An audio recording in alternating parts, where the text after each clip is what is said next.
March 14, 1945. The sun had not yet risen over the Rhine, but Margaret Ellis was already awake, moving between the cots in a half-destroyed farmhouse that smelled like mud, antiseptic, and cold air coming through a broken window nobody had found time to fix. 3 Red Cross banners had been nailed that morning. One on the wall beside the entrance, one on the roof, one on the gate post at the end of the dirt path. Clearly visible, deliberately placed, because that was the law, that was the agreement every nation, including Germany, had signed 16 years earlier in Geneva. Medical personnel are not combatants. Aid stations are protected spaces. The Red Cross is not a target. At 6:47 in the morning, a German officer named Klaus Werner walked down that dirt path, stopped at the gate, looked at the banner, looked at the farmhouse, looked at the Red Cross on the roof, and stood there for 11 seconds. Then he raised his weapon. Margaret Ellis was near the entrance when she heard boots on the gravel. She turned. He saw her armband. She did not reach for a weapon. She didn't have one. Nobody in that aid station did. One shot. She fell. Nobody moved. By afternoon, the report reached George S. Patton. He read it once, set it down, looked out the window, then picked it up and read it again. He reached for his pen and wrote 4 words at the bottom of the page. Bring him to me. To understand what happened that morning, you need to understand 3 things: where they were, who Margaret Ellis was, and what the law said. By March 1945, Patton's Third Army had been moving for 7 months without stopping, 7 months of mud and frozen roads and burning villages and men who forgot what silence sounded like, pushing through France, breaking through the Ardennes, driving into Germany itself, and now they were west of the Rhine, the last major barrier before the German heartland, and the war was collapsing around them. But a collapsing war is not a safe war, and a desperate army is a dangerous army, and the SS. Units still fighting in March 1945 were the most desperate of all, fragmenting into smaller groups, moving through civilian areas, no longer following the rules that organized armies with clear command structures follow. Margaret Ellis was not a soldier. She had never fired a weapon and had never been given one. She had been working with the 304th Medical Battalion for 7 months, setting up aid stations in farmhouses with missing roofs, working with supplies that arrived late or not at all, sleeping when she could, moving every time the front moved, and that morning they had finally stopped, unpacked, and hung the Red Cross markings on every visible surface because that symbol was supposed to protect them. And according to the Geneva Convention of 1929, it did legally, absolutely, without exception, because the Geneva Convention was not a suggestion or a courtesy extended between gentlemen. It was a binding legal document signed and ratified by every major military power, including Germany, and it stated clearly that medical personnel are non-combatants, aid stations are protected spaces, and killing a Red Cross worker is not just wrong. It is a war crime, documented, prosecutable, and punishable, and every officer in the German army knew this. Every soldier who had been through basic training knew this, and Klaus Werner, standing at that gate with his weapon raised, knew this too. The aid station was quiet that morning. Not peaceful quiet, because there is a difference. Peaceful means safe, and quiet in a war zone means you are listening, you are waiting, you hear boots on gravel and a voice giving a short order and then silence again. And she was near the entrance when he appeared, and he stopped when he saw her, and he looked at the armband, and he looked at the building, and he looked back at her, and she did not run because there was nowhere to run. What happened in the next 30 seconds was witnessed by 6 people, 2 orderlies, 3 wounded soldiers on cots who could not move, and a 19-year-old private named Thomas Gable who was standing near the window and who would not sleep properly for the next 4 years. Klaus Werner did not hesitate. He did not issue a warning. He did not speak a single word to Margaret Ellis or to anyone else in that farmhouse. He raised his weapon, fired once, and turned and walked back down the dirt path the same way he had come. His boots crunching on the gravel, steady and unhurried, like a man who had simply completed a task on a list. Margaret Ellis fell against the doorframe and slid to the floor. The Red Cross armband was still on her arm. The Red Cross on the wall above her head was still nailed in place. Thomas Gable was the first one to move.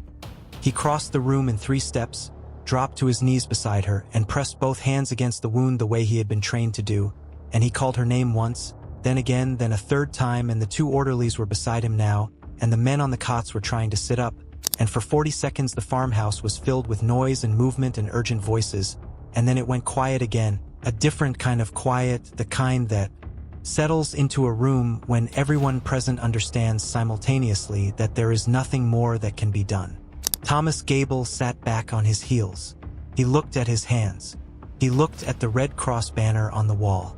He looked at the door where Klaus Werner had stood 11 seconds before pulling the trigger. The report was filed within the hour. It moved up the chain of command with unusual speed, the way reports do when the men writing them are angry and the men receiving them go pale when they read the details. By 3 in the afternoon, it was on Patton's desk. By 3:15, Patton had issued his forward response. By 4 o'clock, Klaus Werner had been located, disarmed, and placed under military guard in a stone building 2 miles from the farmhouse where Margaret Ellis had spent her last morning checking bandages and pulses and breathing in the cold air coming through a window nobody had found time to fix. George S. Patton had seen a great many reports in 7 months of continuous combat. Reports of men killed in action, reports of villages destroyed, reports of officers making decisions under pressure that would be questioned for decades afterward. But he read the report about Margaret Ellis twice, which was unusual because Patton was not a man who read things twice, and the men who worked closest to him noticed this, noticed the way he set it down and looked out the window and then picked it up again. And one of his aides said later that he had never seen Patton's jaw set quite that way, not during the Ardennes, not during the Rhine crossing, not during any of the moments that had tested the Third Army to its absolute limit. What Patton understood immediately, what any senior officer with knowledge of military law understood immediately, was that this was not a battlefield incident, this was not a gray area, this was not a case where the circumstances were unclear or the evidence was thin or the legal framework was open to interpretation.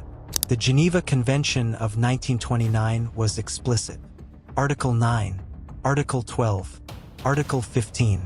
Medical personnel operating under the Red Cross designation were non-combatants under international law, protected absolutely, and the deliberate killing of a protected medical worker in the presence of 6 witnesses, in a clearly marked aid station, by an identified officer of the German military, was not a military incident, it was a war crime, and Patton knew the difference between the two better than almost anyone alive in March 1945, because Patton had been studying military law since before Klaus Werner was born, and because Patton understood something that many generals preferred not to think about too carefully, that the difference between an army and a mob is not firepower, it is not strategy, it is not even courage, it is the existence of rules that are enforced even when enforcing them is inconvenient, even when the men who broke them are the enemy, even when every soldier in the room would understand if you simply looked the other way.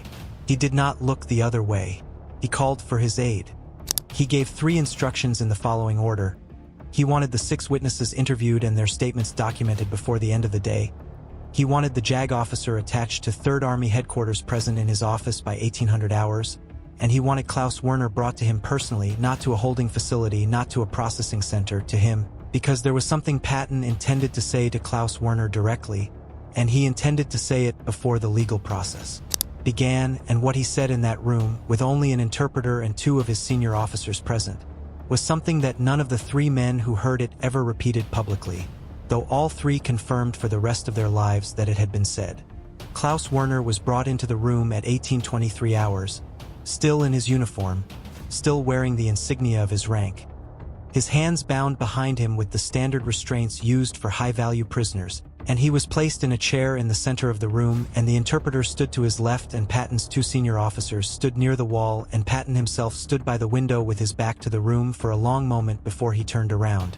And the men who were present said later that what struck them was not what Patton said first but how he moved. Slowly, deliberately, without any of the energy and forward momentum that normally characterized everything Patton did. Crossing the room until he was standing directly in front of Klaus Werner, close enough that Werner had to look up at him, and Patton looked at him for what one officer estimated was nearly 20 seconds without speaking, which in that room, in that silence, felt considerably longer. When Patton spoke, he spoke quietly, which was also unusual, and he spoke in English knowing that the interpreter would translate every word, and he said that he wanted to be certain Werner understood several things before the legal process began. The first being that what Werner had done that morning was not a military act, it was not a combat decision. It was not a choice made under fire or under orders or under any of the pressures that military law takes into consideration when evaluating the conduct of soldiers in the field, It was the deliberate killing of a protected non-combatant in a clearly marked medical facility in the presence of multiple witnesses, and that Werner had stood at that gate for 11 seconds before pulling the trigger. 11 seconds during which he had looked at the red cross on the gate post and the red cross on the roof and the red cross on the wall and the red cross on Margaret Ellis's armband, and had made a choice, a clear and deliberate choice, and Patton said that he wanted Werner to understand that this distinction mattered, that the difference between a soldier making a terrible decision in the chaos of combat and an officer making a calculated decision in full view of every legal protection that existed in the civilized world was not a small difference, it was the entire difference. It was the difference between a man who had been broken by war and a man who had decided that the rules did not apply to him. And Patton said he had spent his entire career believing that the rules applied to everyone, to his own men, to himself, to every person wearing a uniform on either side of this war.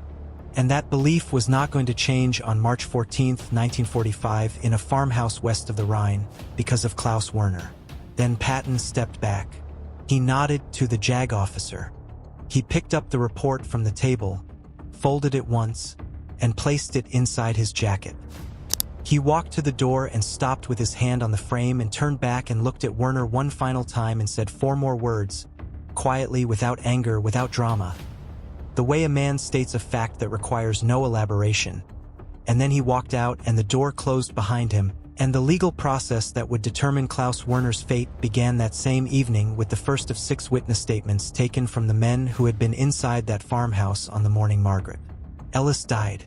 The legal process moved quickly by the standards of a military court operating inside an active war zone, which is to say it moved carefully and without shortcuts, because Patton had been explicit on this point with the JAG officer. He did not want a rushed proceeding. He did not want a proceeding that could be challenged later on procedural grounds. He did not want anyone to be able to look at what happened to Klaus Werner and argue that the outcome had been determined before the process began. Because the point was not the outcome, the point was the process. The point was that the law existed and was being applied correctly and visibly and with full documentation. Because Patton understood something about the moment in history he was living through that many of the men around him had not yet fully grasped. That the war in Europe was ending. That the question of what came after the war was already being discussed in conference rooms in London and Washington and Moscow. That the legal frameworks being established in these final months of combat would shape how the world dealt with war crimes for decades to come. And that every case handled correctly now was a brick in the foundation of something that needed to be built carefully if it was going to stand. The 6 witness statements were collected and documented within 48 hours. The medical records from the aid station were submitted as evidence. The testimony of Thomas Gable, the 19-year-old private who had been first to reach Margaret Ellis, was recorded in full and entered into the official file. And the men who read it said later that it was one of the most precise and controlled pieces of testimony they had ever taken from a soldier of his age and rank. Every detail exact, every sequence of events described in the correct order, every fact stated without embellishment, as though Gable had been rehearsing it in his mind since the moment he sat back on his heels and looked at his hands in that farmhouse and understood that there was nothing more to be done. Klaus Werner was formally charged under the laws of war. The charge was the deliberate killing of a protected medical non-combatant in violation of the Geneva Convention of 1929. The evidence was documented, witnessed, and unambiguous. The proceedings were referred to the appropriate military tribunal with Patton's personal notation attached to the file.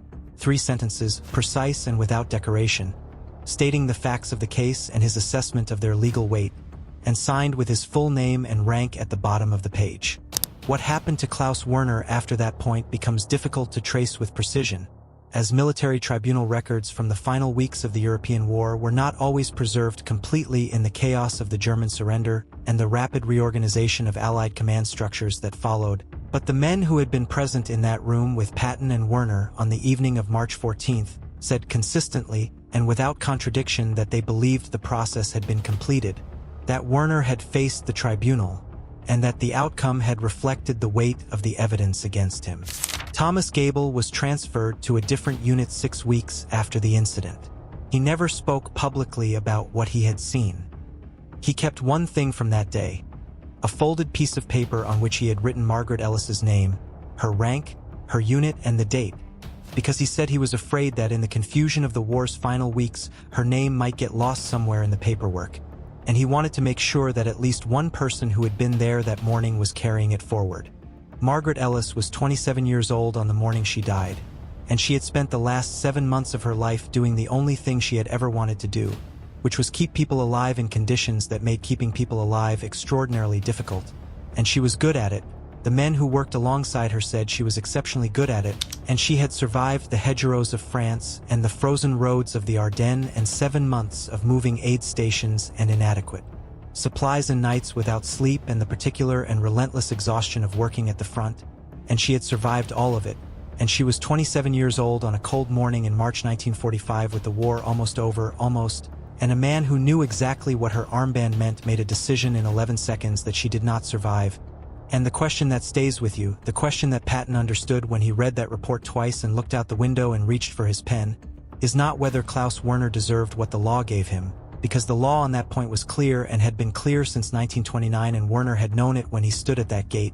The question is a harder one than that. The question is what it means to maintain the rules in a world that is trying to destroy itself, what it costs to insist on process and documentation and legal procedure when every instinct is pulling in a different direction, what kind of discipline it requires to believe, genuinely believe, not as a performance but as a conviction, that the difference between civilization and its absence is precisely the moments when the rules are hardest to follow, and Patton believed this, not perfectly, not without contradiction, not without the failures and the rages and the decisions that history has recorded alongside his victories, but he believed it on March 14, 1945, in a stone building west of the Rhine, standing in front of a man who had decided the rules did not apply to him, and he made sure that man understood, quietly and without drama, that they did. Thomas Gable kept that folded piece of paper with Margaret Ellis's name on it for the rest of his life. He was found with it in his wallet when he died in 1987. Nobody who knew him in his later years had ever heard him mention her name out loud. But he had been carrying it for 42 years, which is its own kind of answer to the question of what we owe the people we could not save. If you believe that stories like hers deserve to be remembered, you already know what to do.